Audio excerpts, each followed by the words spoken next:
What's up, everyone? Welcome to Around the ACL. Michelle Thompson here with Trey Ryder and Anthony Ione for another episode.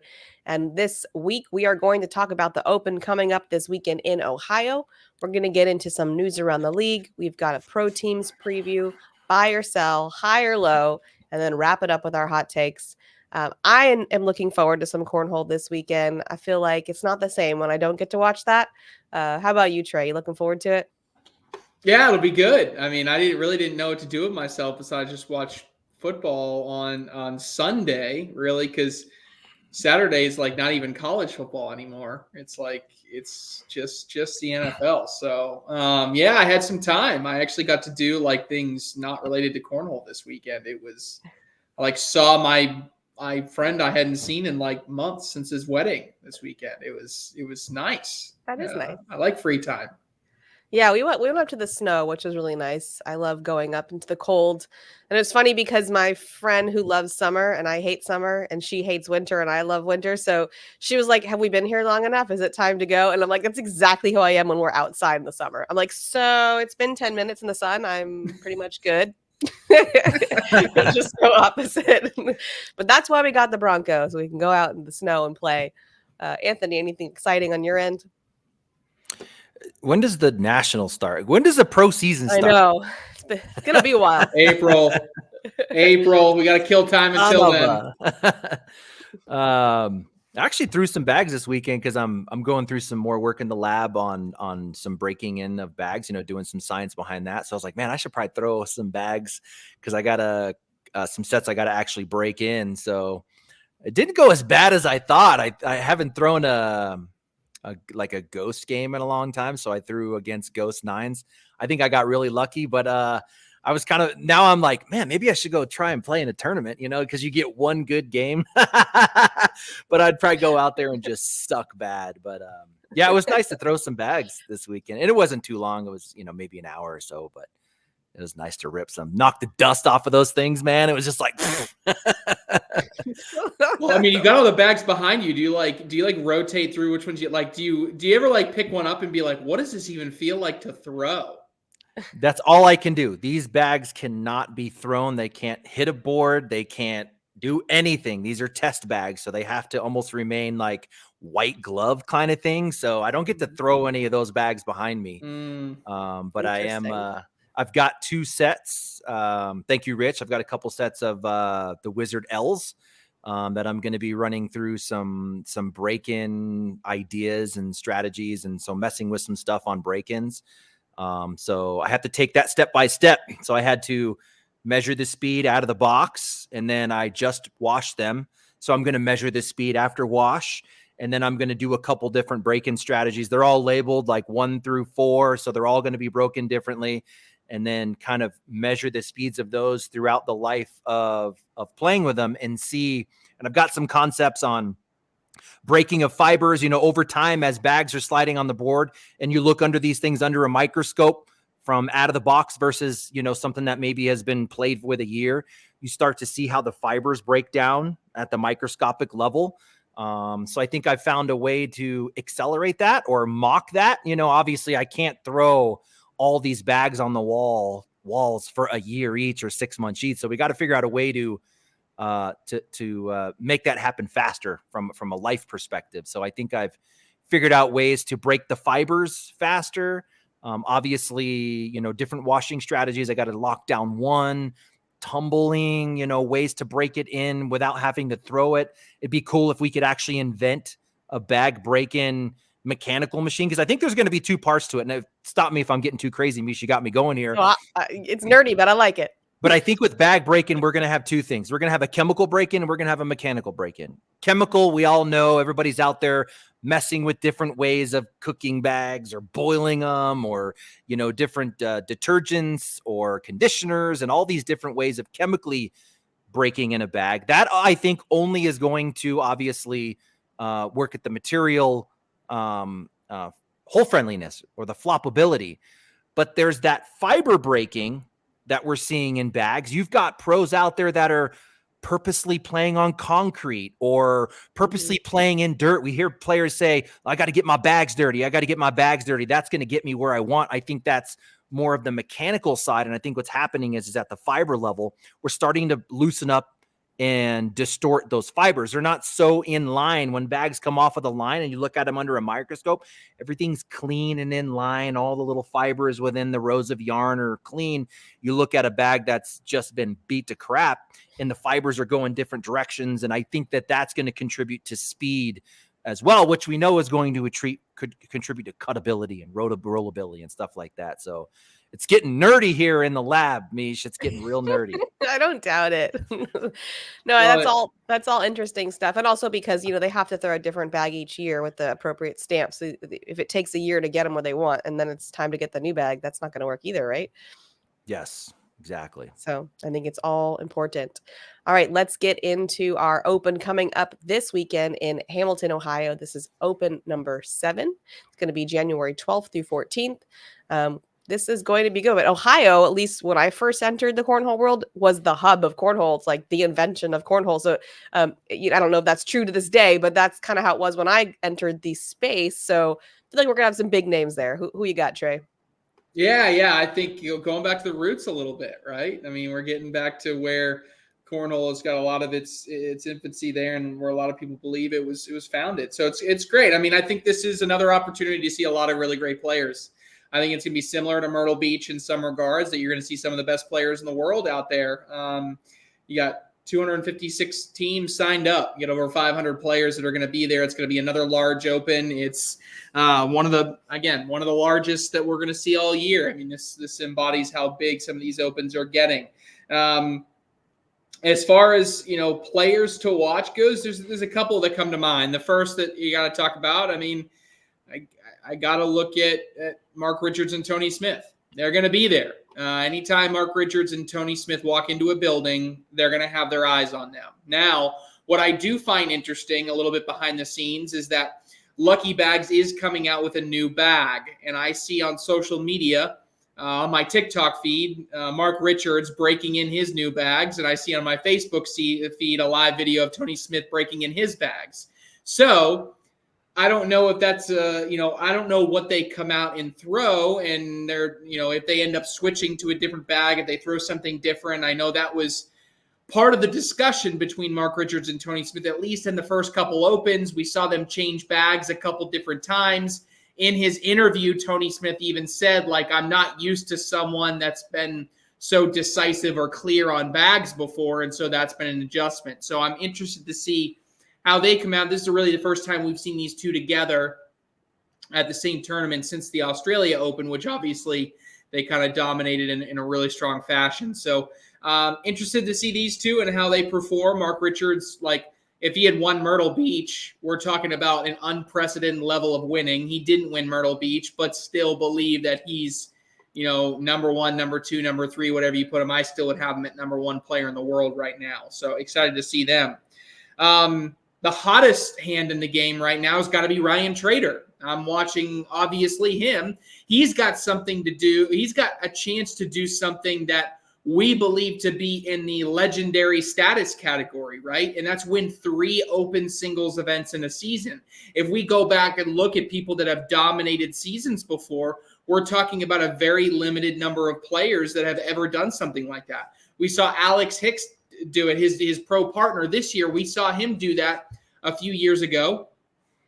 We saw Mark Richards do it last year. So when you talk about the number of wins that are in or that are on the line for this, it's, it can put him absolutely in a category that no one else is, that not many people have been in, right? If we look at number of people that have 3 open singles titles ever, the list isn't very big. It's Matt Guy, it's Mark Richards, it's Alex Rawls, it's Alex Hicks, Josh Holland, and Alan Rawls. So overall, when we look at that list, that's a pretty good list to be a part of, not just from a recency perspective, from a lifetime career perspective. So Ryan Trader has a lot of opportunity to continue that role, right? We now know that Ryan Trader is going to be a Rookie of the Year candidate.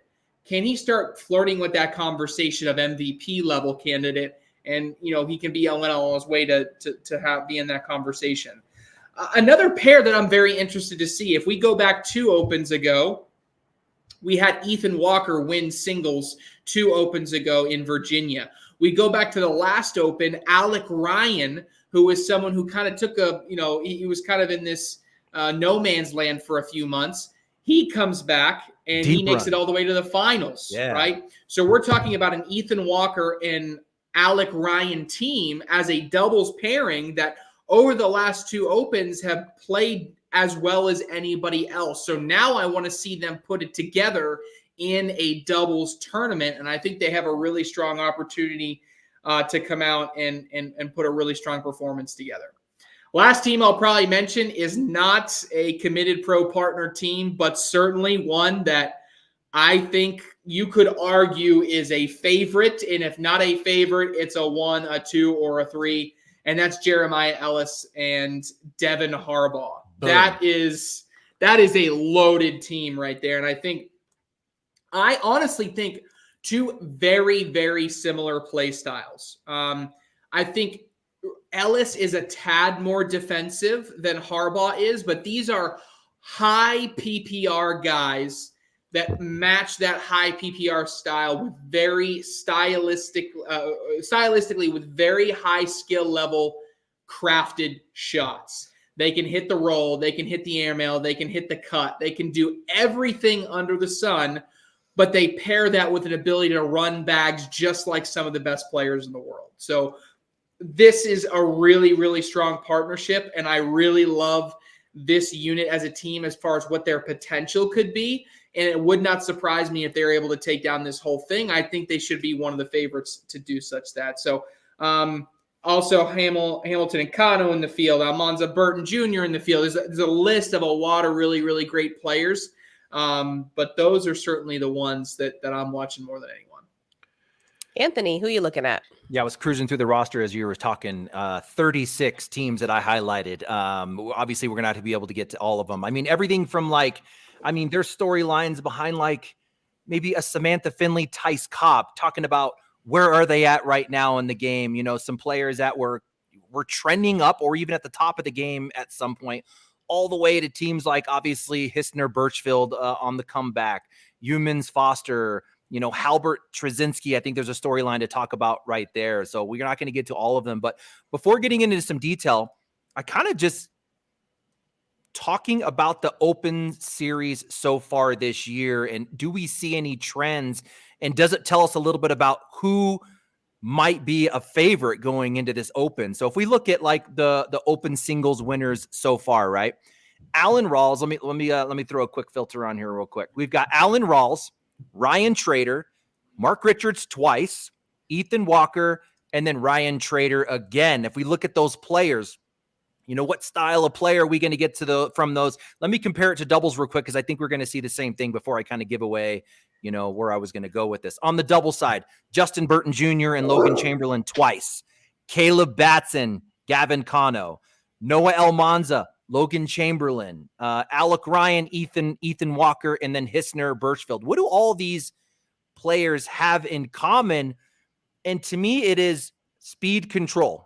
These guys have the ability to control the speed of their bag. We're not going to see a consistent slick side game changer coming down the middle. We're not going to see that they're a running of bags and an airmail only style player. All of these players have the ability to control speed.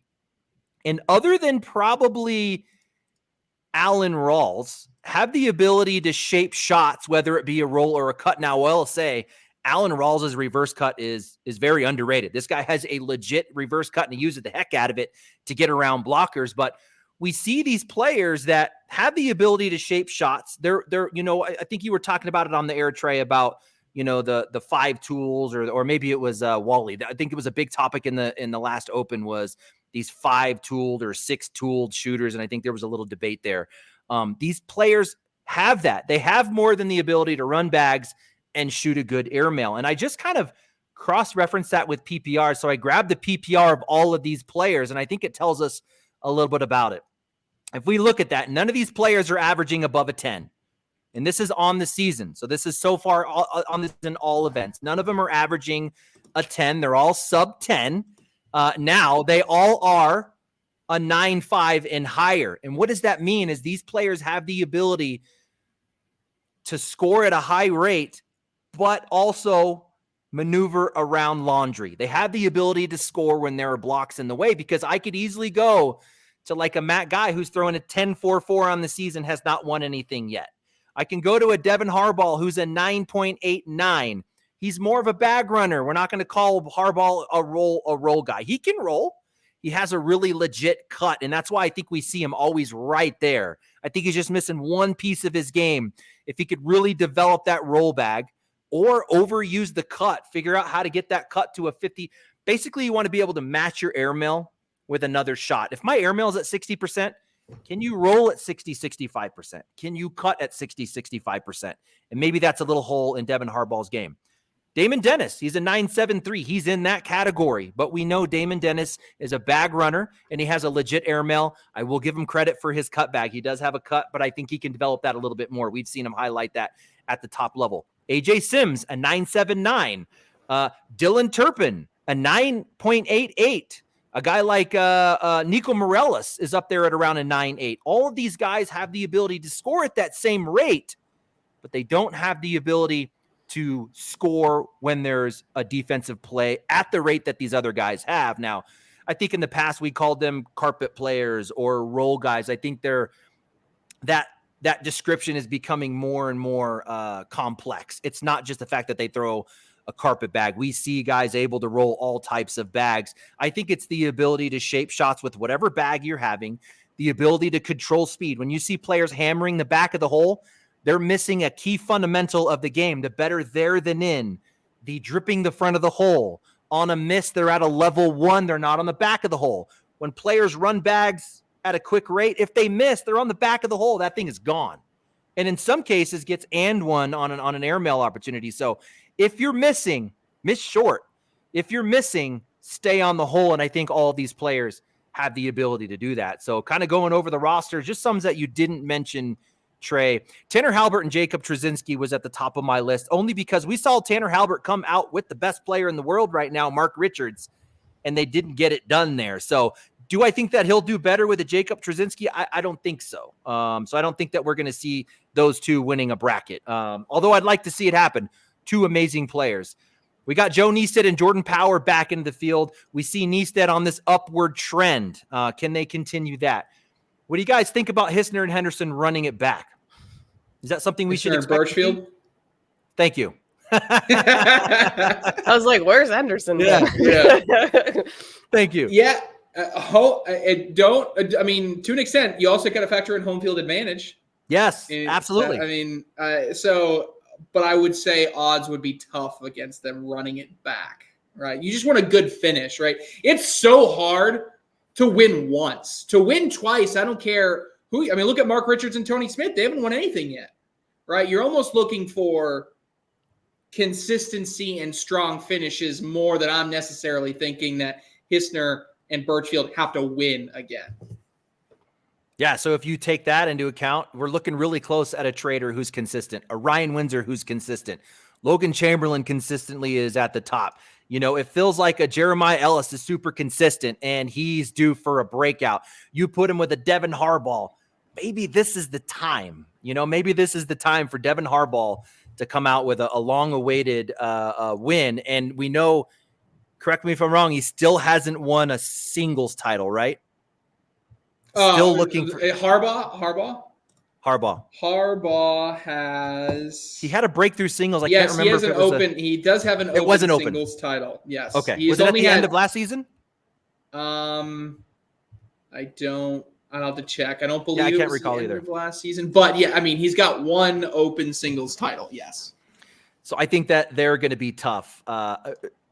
Again, so many storylines like Jimmy Humans and Foster. Do I think they're going to win it? No, but I think it's going to tell a lot as we come into the pro season of where they are going to position. I think Jimmy Humans looks really, really good right now. I love some of the chatter on Twitter, and maybe this can feed into one of our later segments when we get into news around the league.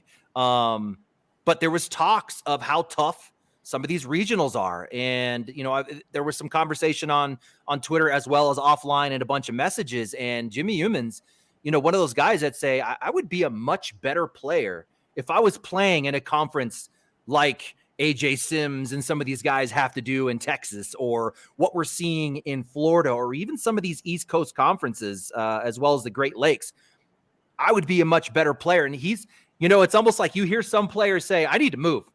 I need to get out of this conference.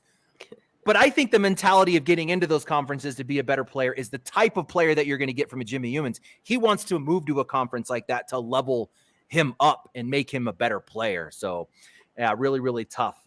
Ryan Smith and Ryan Wiedenfield's an important one for me, Meesh. I'm holding on to them on my top 10, the number 10 spot in my top 10. And we know how threatened the 8 through 10 spot is with just how many good teams are. So I think they're showing this weekend is really going to tell me is it time to move an Ellis Hart into that position, or a Hissner Birchfield into that position. So I got a close eye on them. Graham and Modlin. I didn't like that one from the beginning. You saw my discontent when that was announced, just because a guy like, Jamie Graham coming off a world championship, to me, I felt like not necessarily deserved, but needed a top 5, 6, 7 player as a partner to continue the trend that he's had forever. Did he take a step back picking up a Modlin? Yes, I think he did. I think we can all agree that. Does that mean he's, that they're a complete bust or whatever? I don't think so. If we're saying, are they going to be top 25? I wouldn't call that necessarily a bad thing, but I think now they're starting to fall to 20 to 25. So do they surprise us all and come out and have an amazing tournament? Now, I will say a guy like Modlin doesn't fall into that bucket that I was talking about. The type of players that we're seeing, a player that has more than just the ability to run bags and a good airmail. A guy like Modlin, per trend, should not win the Open this weekend. So now you're going to have that anomaly jump in there. Eventually, Damon Dennis or Matt Guy or someone like that is going to win an Open. But if you look at, 6 singles and 6 doubles to this point, we have not seen a player like that come in and win. Man, I'd like to talk a lot about more of these, Meesh, but I know we're Did you see who Damon Dennis is playing with? Let's see here. Ryan Hart. I do see that. Kentucky, right? That's going to be fun. I like that. Hey, and there's a combo that could win it that we wouldn't expect, right? We saw Ryan Hart break out in singles. We know he's getting better. He is one of those type of players, I think, that we were describing, a player that has all the shots, has the ability to score in traffic. You pair that with a Damon Dennis, they could be tough. It could be tough. I'm here to see it. I think that's a fun one. Moving on to news around the league, we had the Mountain South Conference over by you there, Anthony. Singles, shocking, Gavin Hammond, and doubles, Gavin Hammond and Jackson Remick. Is everyone getting sick of them up there? Again, back to the strength of conferences. Yeah. Compare that top 10 list to the regional we just saw in Texas and the regional we just saw in Virginia. And you're going to go, okay, yeah, they should win that. I mean, who else is in there? Maybe Yeti, So you take AJ Sims, who was probably at the top. I think he was at number 1 in PPR, number 2 in PPR in the regional this weekend. And he took like 3rd or 4th. You throw him into the Mountain South and he is going to dominate that conference. These boys are aging out. They're going to move, you think, for college, right? So they're going to get out of that conference. Your Colorado boys, do you think? Is it going to happen? I don't see them. They got to commit. I mean, regardless if they go to that college or not, I'm just saying I see them moving out of Colorado, chasing some competition. And they would definitely level up. They've come a long way with the competition they have in the Mountain South. They're grinding a lot on their own, but I think they need that next level where they are not winning every time, where they're taking 2nd or 3rd, where they're seeing different types of games. We don't really have, if you want to call it the carpet style, the dirty style, whatever, that speed control game. We don't have a lot of that in Colorado. Yeah. So they haven't really been challenged at that level in front of a Logan Chamberlain, a Burton Jr., and Alex Rawls, I think, controls his speed really well. The better there than ins, front of the hole. They don't see a lot of that. They're working a lot with open holes and bumpers. So I would love to see them compete consistently in a conference that's going to test that side of their game. Absolutely. For the elite qualifiers for pro event number 1, our singles qualifiers have Matt Wilson, Tony Forbes, Jaden Ellis, and Landon Bass. And for doubles, Austin Waskow and Quinn Reeves, Brian Roth and Daniel Martinez, Micah Oakes, and Mason Trader. So they will be able to play in the round limited format? Trey, is that how that national formats? National format. Okay, got it. So they'll be competing with the pros at that first event in April, and if they prevail, they can be on TV, right? That's how that works. Yep. Yeah. There you go. Yeah, very interesting. Very interesting. I got a chance. Matt Wilson is local to here, and I've had a chance to see him play a little bit. Pretty darn good, but the main reason that he's going to be really successful is that he's a Clemson grad. So makes sense. Go Tigers. Yeah. I mean, what else would that mean? Obviously, Anthony has no time for my shenanigans. Let's look at the teams that'll be playing this weekend. We are going to have the Texas Bullybagers versus the Kentucky Colonels. We're also going to have the Chicagoland Spinners versus the Missouri Mays. That's going to take place on ACL Cornhole TV at 4 p.m. Eastern on Friday. Trey, what are your thoughts on the Bullybagers versus the Colonels? Yeah, so I think this is an interesting one, right? Because I think it's a battle of contrasting teams and where they started their first, rounds of games that they competed in. So if we look at the Texas Bullybagers, we expected them to be a top-tier team. We expected them to be one of the ones that made the playoffs. On the converse to that, we weren't sure about the Colonels. I was a little bit higher on the Colonels than Anthony was, but neither one of us were projecting them to be the best team like I did in 2022 or 2023, I should say. I really thought that they would be a high level team. Now, having said that, their first record, Kentucky Colonels, came out. They go undefeated. They sweet, and really they won some games that you just normally wouldn't expect, or they won some 50-50 games, which are games that they lost last year. So when we talk about the Colonels versus the Bullybagers in particular, I'm kind of excited to see this Matt Guy-led Colonels. And when we talked about the Open preview, I didn't get a chance to talk about Matt and Brett Guy, but I think this is a good opportunity to talk about them now, in that I think Matt and Brett are in a really good position from a lot of different perspectives. For years and years and years, Matt Guy was always the one. And when Matt and Brett played together, when they showed up to a tournament, the eyes rolled and people got depressed because they didn't want to have to play the guys. And right now, they are not feared anywhere the same level like they were years ago.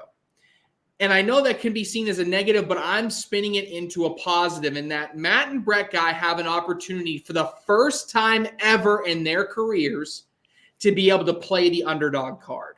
And I have no idea if that benefits them or hurts them. The only evidence I have so far is that we just saw them in Myrtle Beach. I was pretty impressed. Didn't they make it all the way to a bracket final or very close to it in Myrtle Beach?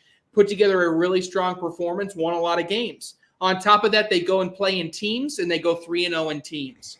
So for me, I'm starting to pick up this vibe led by the Colonels, who also have the Pat Sam that is overperforming or performing maybe where he thinks he should be, but none other people expected. Plus, you have this Matt and Brett Guy who are now getting to play this underdog card in a unique way. They also have the Ryan Hart that we always identified as a B player, now gets to play alongside Jeremiah Ellis in doubles.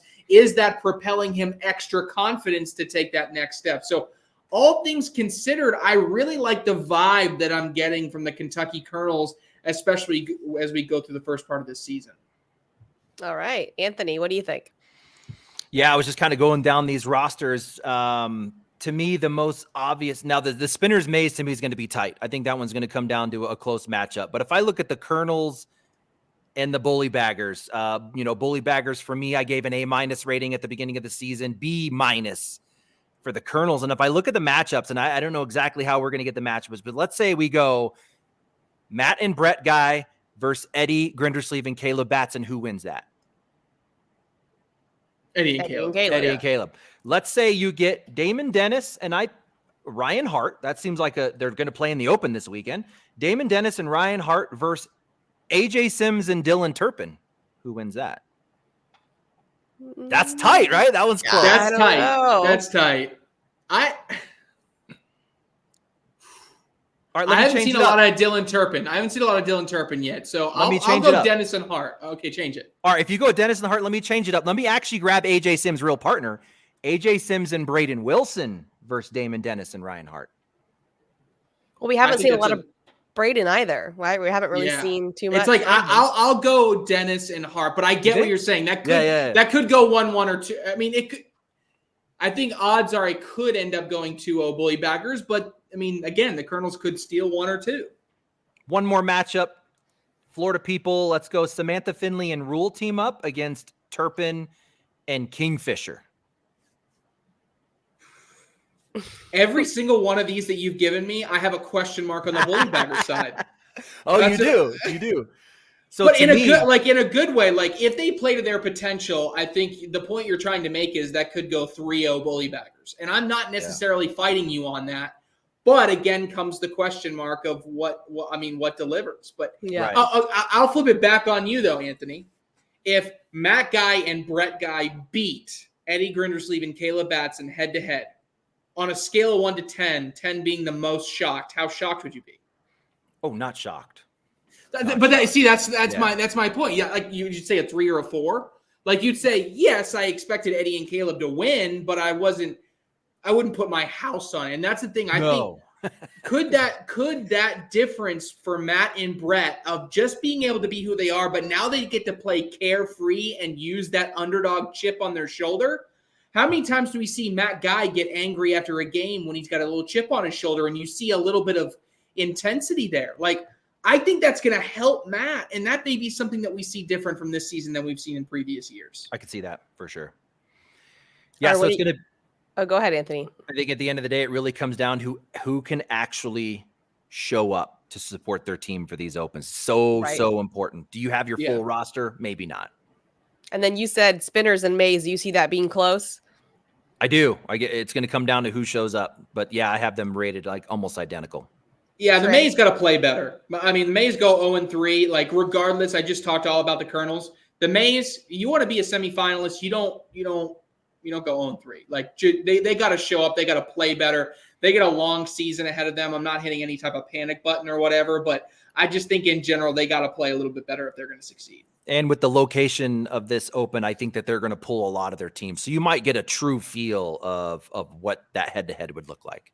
Yeah, of all the ones, I think everybody's going to travel well, with the only exception maybe the Bully Baggers. That's the only one I may be worried about in attendance perspective, but I expect the Colonels are going to send, I think, their entire team. The Colonels may go 3-0 again for all I know. I mean, just simply because of who they send, but I think, like you said, Anthony, the Mays should show up as well because of the location.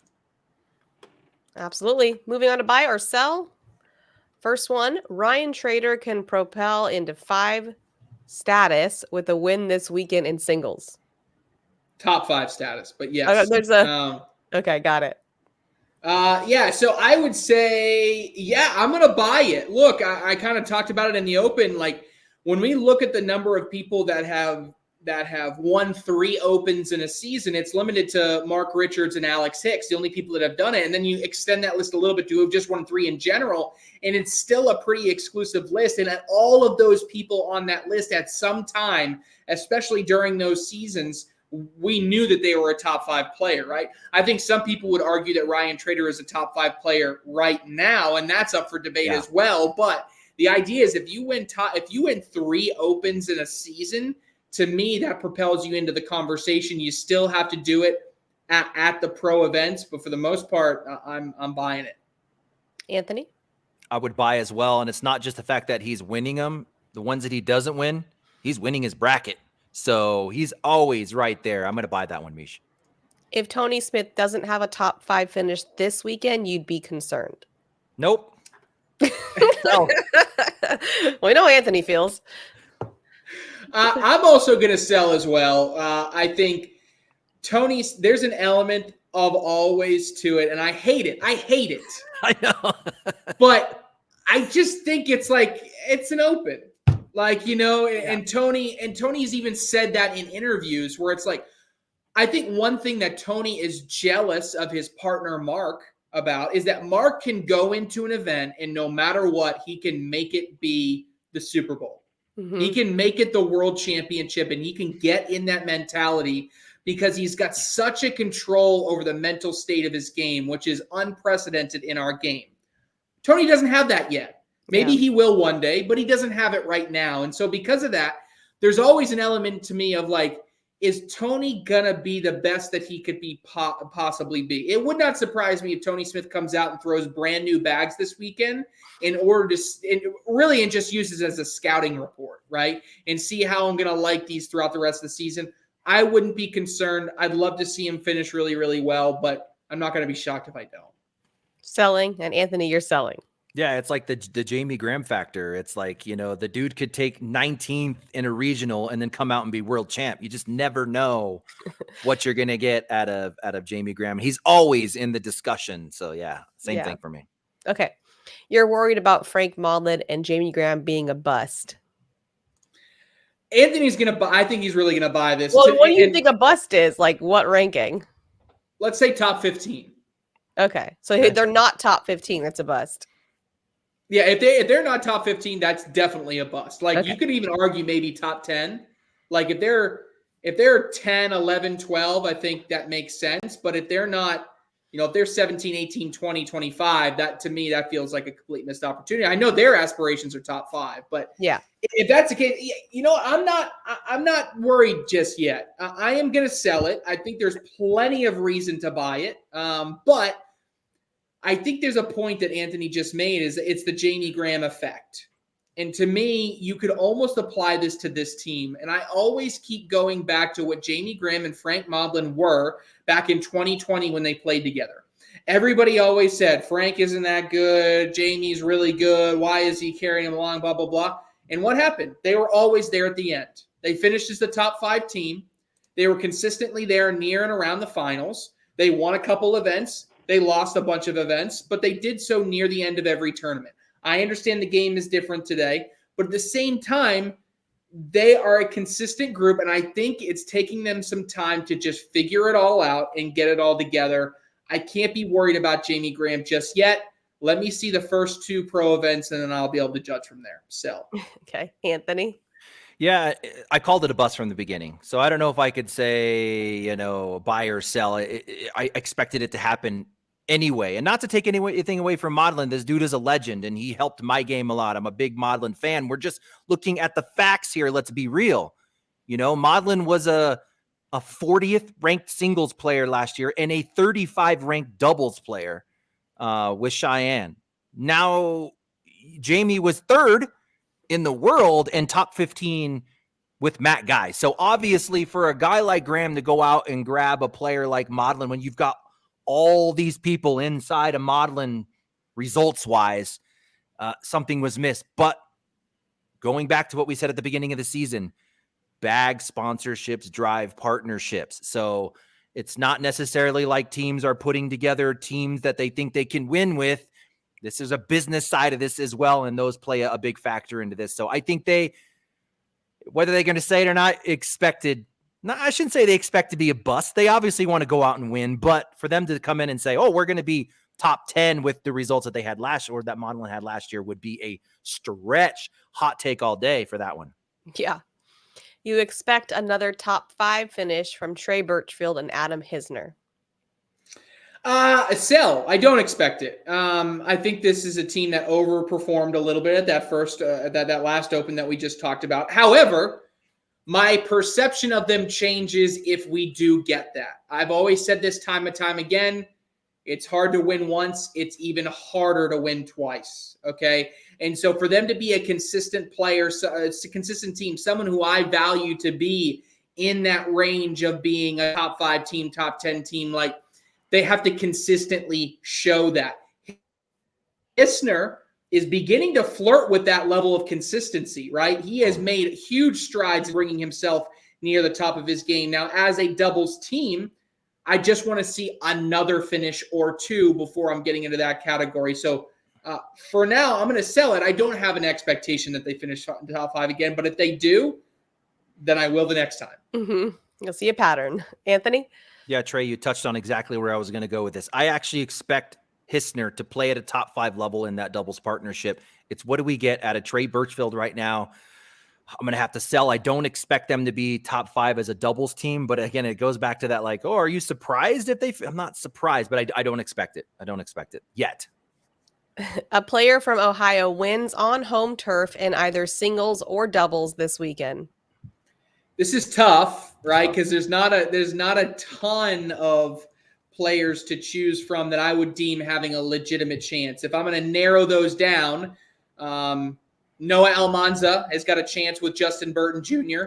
to take down and get a win there. You also have Jeremiah Ellis could win it in both singles and doubles with Devin Harbaugh. And then Trey Birchfield and Adam Hissner in both singles and doubles, another legitimate opportunity. Not a lot of options. I'm not going to tell you who, but it is part of my hot take. I am going to say bye here. Oh, you're going to – I was going to say bye too. I do think someone from singles or doubles will take this down, so I will buy. Anthony, you're buying as well? I am actually going to buy, and I think it's a tough buy. I think Jeremiah Ellis is due. I think he's either going to win singles or he's going to win doubles with Harbaugh. It's because Jeremiah Ellis is in that list. I'm going to buy it. It's time. It's time. Okay. Moving into high or low, which of these players without looking has more ACL titles? But you have looked, Trace, right? So this is between Anthony. I have looked. No, yeah, you too. Yeah, this is gonna be fun. So and I got and each one we can talk a little bit about each one. But the first one is Tanner Halbert and Logan Chamberlain. So I'm interested to hear I got to go Chamberlain. I mean, we know Halbert had that big national win back in 19, maybe something like that. But since then Chamberlain just had an insane year last year, and he's won a bunch of opens this year. So I'm going to say Chamberlain. I have to agree. So you're both right. One interesting aspect, if you don't count this season, if you only look back to last season, it would be Halbert, but Chamberlain gets 3 already this year in doubles, in showing that he's an incredible doubles player. I mean, if you look at it, Logan Chamberlain, of his titles, all of them are in doubles. He has no singles titles, but he's shown that he could be a really good doubles player. So good call there. 6-4 on those titles. Next one, Steven Bernasette and Devin Harbaugh. Man. Dude.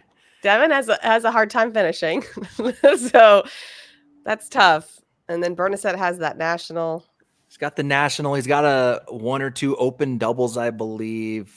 Oh, man. That one's actually close.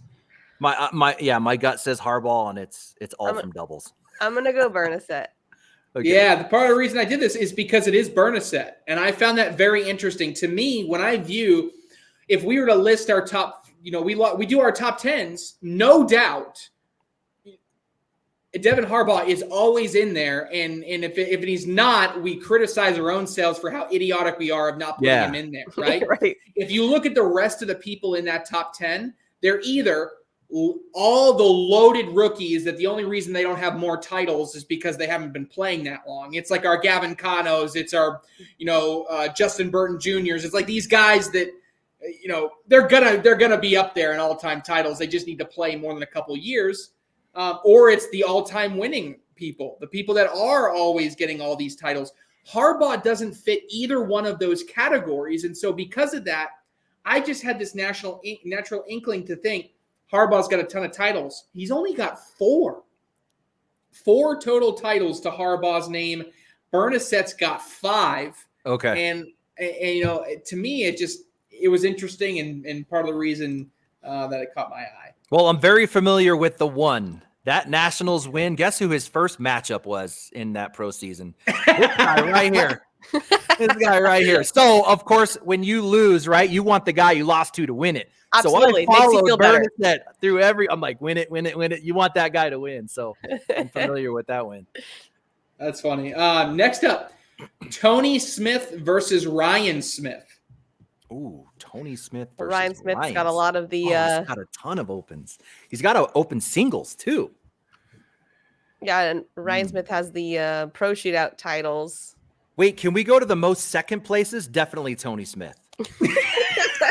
So most top 2s. Yeah. All right, then, yes. Trying to think, how many does Tony actually have? I got to go Tony Smith. Obviously, you put this on here for a reason. I'll go Ryan. I gotta go Tony Smith. I'll go Ryan.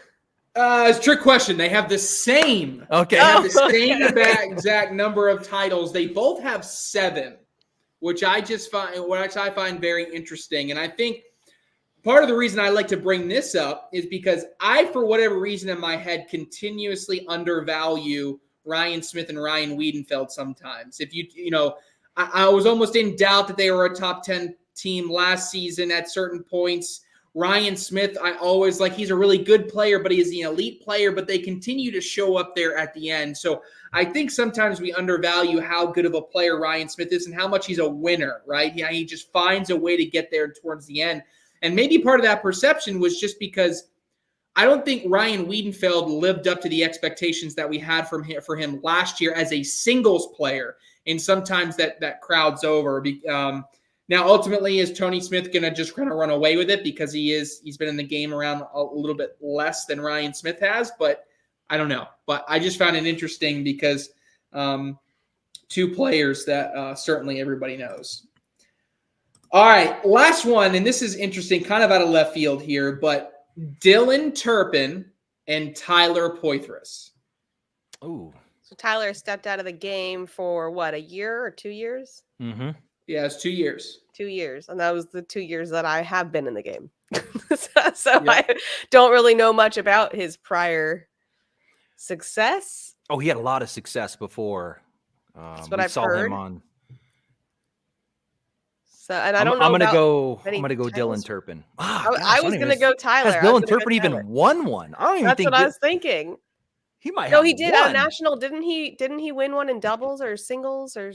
No, he won a bracket. No, maybe it was just a bracket. That was like in Vegas or something. Yeah, bracket in Vegas singles. I'm going Doug Tyler. Zaft. Doug Zaft match. That's intense. right. Meesh is going Tyler.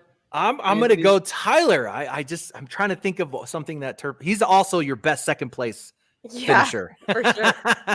So you're both right. Tyler Poitras has got 2. Dylan Turpin has 0. Oh, you're right. Which shocked me. Way to put him on blast. And honestly, I don't know if that's an insult or a compliment, but I look down the list of all these top players. I literally look at standings from last year, and he was the first player I hit with not a single title. And that shocked me because I just had this assumption inherently that Dylan Turpin had a title from somewhere, right? Because he's consistently playing at that top 30 level. And when we talk about top 30 guy, no, are we talking about someone that's going to be have 15 titles and compete with Mark Richards? No, but top 30 guys get titles every once in a while, right? And it's just been very surprising to me that we haven't seen Turpin be able to get across the finish line and get that signature victory. And 47 times, 47, I'm making that number up, 47 times he was the game before ESPN. I know, it's all the time. Dude. Yeah. All right, this will be your year, Dylan. All right, it is time for hot takes. Trey, you gave us a little hint on what it was going to be, but why don't you tell us what it is? Yeah, and I don't know if it's as hot as anymore. Maybe the hot take is we all have the same hot take. I'm taking Ellis and Harbaugh to win doubles. So Ellis and Harbaugh take down doubles. I think that's a scary team, and not one that I would want to play. And if I get that as a court assignment, I'm not going to like it. Anthony? All right, I'm going to do that doubles team versus doubles team again. Who finishes better? Frank Modlin's going to hate me, man. I love you, my guy. I hope we're just having fun here.